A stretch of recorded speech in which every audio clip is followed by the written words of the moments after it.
ایک حدیث مبارکہ کہ مصطفیٰ کریم علیہ السلام کو دیکھے کتنا رب کریم نے کمالات اور خوبیاں. آج ہم نا ہماری سوچیں ہم مقام نبوت کو اپنی عقلوں کے مطابق پرکھنے کی کوشش کرتے ہیں. جیسے ہم کہتے ہیں نبی بھی تو بشر ہی ہے. قل انما انا بشر مثلکم. وہ جیسے قرآن کفار نہیں کہا تھا سورہ فرقان کے اندر وہ بھی بازاروں میں چلتے ہیں یمشی فی الاسواق, وہ بھی بازاروں میں چلتے ہیں. نبی تو بشر ہی تھے نا. یہی باتیں آج اگر مصطفیٰ کریم علیہ السلام اس دور میں اگر میرے آقا سنتے, اس کمرے میں کسی کو نبی کوئی نہیں ہے, پیچھے کیا ہے, آگے کیا, فلاں کیا, فلاں کیا. بخاری کی روایت ہے میرے آقا نے فرمایا او لوگو, او صحابہ. ایک روایت کے اندر آتا ہے آخری صف میں ایک صحابی نے نماز پڑھی نہ مکمل. نماز پڑھ کے میرے آقا نے فرمایا او کھڑا ہو, تیری نماز ٹھیک نہیں ہے, نماز پوری پڑھ, مکمل نہیں کی ہے تو نے نماز. امام کو آگے کھڑے ہیں, امام ہماری طرح ہیں, تو پھر ذرا فرق یہ کریں میں اور آپ آگے کھڑے ہوں, ہمیں دوسری پچھلی پہلی صف کا نہیں پتا. صحابہ فرماتے ہیں میرے آقا نے آخری صف والے بندے کو کھڑا کر کے فرمایا تیری نماز ٹھیک نہیں ہے. سبحان اللہ کی آواز ہے. نبی اور وہ بھی امام الانبیاء کی ذات. روایت بخاری, مسلم, ترمذی, مسند احمد, مسند اور کثیر تعداد محدثین نے نقل فرمایا, لمبی ہے. منافقین نے کچھ باتیں کی ہیں. منافقین نے کیا کہتے ہیں کہ جی منافقین, علامہ عینی فرماتے ہیں کہ ان قوم من المنافقین یسألون منہ ویعجزونہ عن بعض ما یسألون. منافقین نے سوچا ہم اللہ کے نبی سے کثرت سے سوال کریں گے اور ہمارے سوالوں کا جواب نہیں دے سکیں گے تو نبی عاجز آ جائے گا. سوچ دیکھو انہوں نے کیا سوچا, ویعجزونہ, نبی عاجز آ جائے گا, اور جس کے یہ رب نے کائنات بنائی کہ اللہ اسے عاجز انہیں دے گا. میرے آقا نے سنا, صحابہ فرماتے میرے مصطفیٰ کریم نے زور کی نماز پڑھائی, منبر پر کھڑے ہو گئے. میرے مصطفیٰ کریم علیہ السلام نے فرمایا فواللہ لا تسألونی عن شیء الا اخبرتکم. اللہ کی عزت کی قسم ہے آج جو مرضی ہے تم سوال کر لو, میں تمہیں ہر سوال کا جواب عطا فرماؤں. کب تک؟ فرمایا ما دمت فی مقامی ھذا, میں جب تک یہاں پر بیٹھا ہوں جو سوال تم کرو گے ہر سوال کا جواب میں دوں گا. یہاں پر ہماری میڈیا ٹاک کی بات نہیں ہے کہ ہمارا وزیر اعظم صاحب جب بولتے ہیں نا صحافیوں سے سوال کرو تو وہ اپنے پاکستان کی بات کرتا ہے. تو جب نبی منبر پر کھڑا ہو کے بات کرے نا تو نبی کی جہاں جہاں تک دسترس ہے وہاں تک کی سوچ کر کے سوال کا حکم دیتا ہے. رحمت للعالمین, نذیر للعالمین, عالمین کے یہ رحمت, عالمین کے ڈرانے والے تھے. میرے آقا نے گویا ان چیزوں کے متعلق بھی فرمایا. اس نے کہا این مدخل یا رسول اللہ, میرا ٹھکانہ کیا ہے؟ میرے آقا نے فرمایا النار, تو جہنمی ہے. منافق تھا, بظاہر یہ بنا ہوا تھا کہ حضور کے غلاموں میں اپنے آپ کو شامل کر رہا تھا منافق.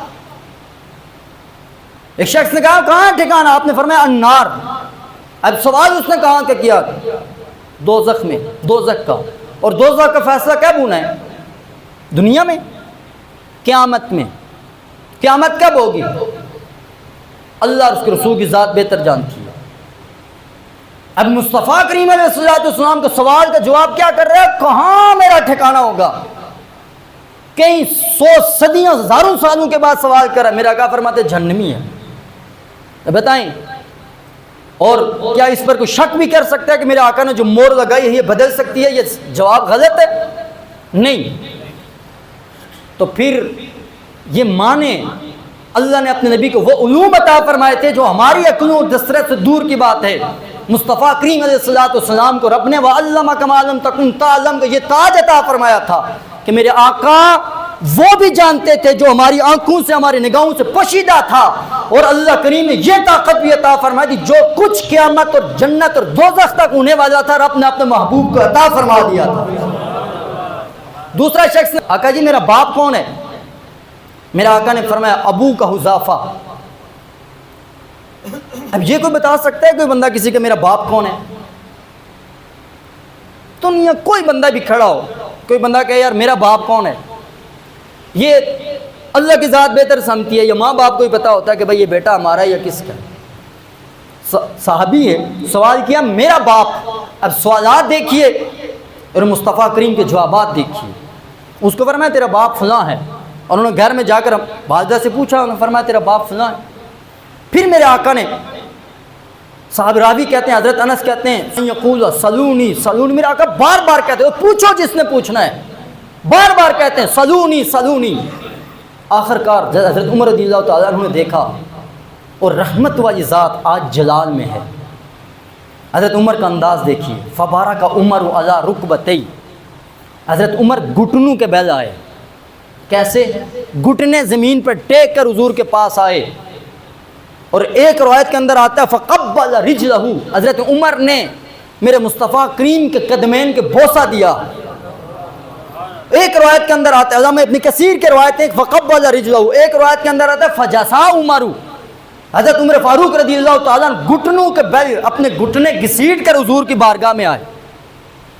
اب مجھے یہ بتائیں، گھٹنے ٹیک کر بندہ آتا ہے تو گھٹنے ٹیک کر تو مشابہت بھی لازم آتی ہے نا، سجدے کے ساتھ، رکوع کے ساتھ، عبادت کے ساتھ، بخاری کی روایت ہے۔ تو صحابہ اکرام، محدثین فرماتے ہیں، شارحین علامہ عینی فرماتے ہیں کہ حضرت عمر رضی اللہ تعالیٰ عنہ نے دراصل میں مقام نبوت کے ادب کا حق ادا کرتے ہوئے اس طرح انداز اپنایا ہے کہ دنیا میں نبی کی ذات ہے کہ جب وہ ان کی بارگاہ میں بندہ پیش ہو، ادب کا تقاضا یہ ہے کہ اپنے گھٹنے ٹیک کر نبی کی بارگاہ میں پیش ہو۔ تو میرے مصطفیٰ کریم علیہ الصلوۃ والسلام نے ان ساروں کا جواب دے کر میرے آقا نے فرمایا والذی نفسی۔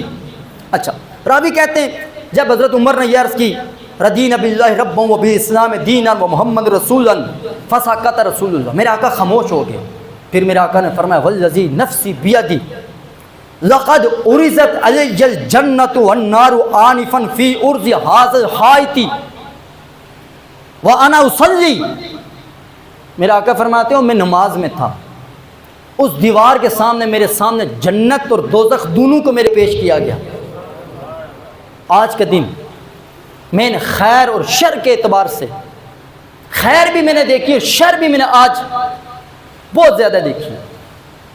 تو یہ حدیث مبارکہ بھی میرے مصطفیٰ کریم علیہ الصلوۃ والسلام اس شان اور رتبے کو بیان کرتی ہے کہ اللہ نے میرے آپ کا کریم علیہ الصلوۃ والسلام کو وہ مقام عطا فرمایا تھا کہ جہاں تک ہماری عقلوں کی رسائی اور دسترس ختم ہو جاتی ہے، وہاں سے مقام میں مصطفیٰ کی سیڑھی کی پہلی ابتدا ہوتی ہے۔ اس لیے یہ ادب کے طور پر کہتا ہوں، آج مقام میں نبوت اور بارگاہ نبوی کو اپنے عقل کے ترازوں پر نہ تولا کریں۔ بہت سارے معاملات ہمیں علم نہیں ہوتا، ہم الجھتے رہتے ہیں، ہماری دسترس آج کل سوشل میڈیا تک کی ہے، وہاں سے ہم باہر نہیں نکلتے، یا کسی کو سنا اور سن کر ہم بہت سارے معاملات میں بحثیں کر کے اپنا ایمان برباد کرتے ہیں، اور جب ہم ہر طرف سے جوالا بحث کرتے ہیں۔ حضرت مولانا مرتضیٰ کرم اللہ وجہہ کریم کا ایک قول آتا ہے کہ آپ نے فرمایا جب جوالا بحثیں کرتے ہیں نا تو ان کی جہالت کی وجہ سے ہو سکتا ہے دو میں سے کسی ایک کا ایمان برباد ہو جائے، ضد میں انا میں آ کر اسے پتہ ہی نہیں چل رہا ہوتا کہ وہ کہاں تک چلا جاتا ہے۔ اللہ کی بارگاہ میں، رسول اللہ کی بارگاہ میں، اصحاب اور آل کی بارگاہ میں حد سے گزرنے، بحثیں کرنے سے اجتناب کریں۔ کوئی مسئلہ نہیں سمجھ آتا ہے، کسی اہل علم کے پاس جا کر اس میں رہنمائی لینے کی کوشش کریں، کسی مستند کتابوں کو پڑھ کر اس مسئلے کے اپنے دل کے سکون و تشفی پائیں۔ اللہ رب العزت کی بارگاہ میں دعا کرتا ہوں مالک کریم ہم سب کو صحیح معنوں میں امام الانبیاء علیہ الصلوۃ والسلام کے مقام، رتبے اور شان کو سمجھنے اور حضور علیہ الصلوۃ والسلام کی سیرت کے مطابق زندگی بسر کرنے کی توفیق عطا فرمائے۔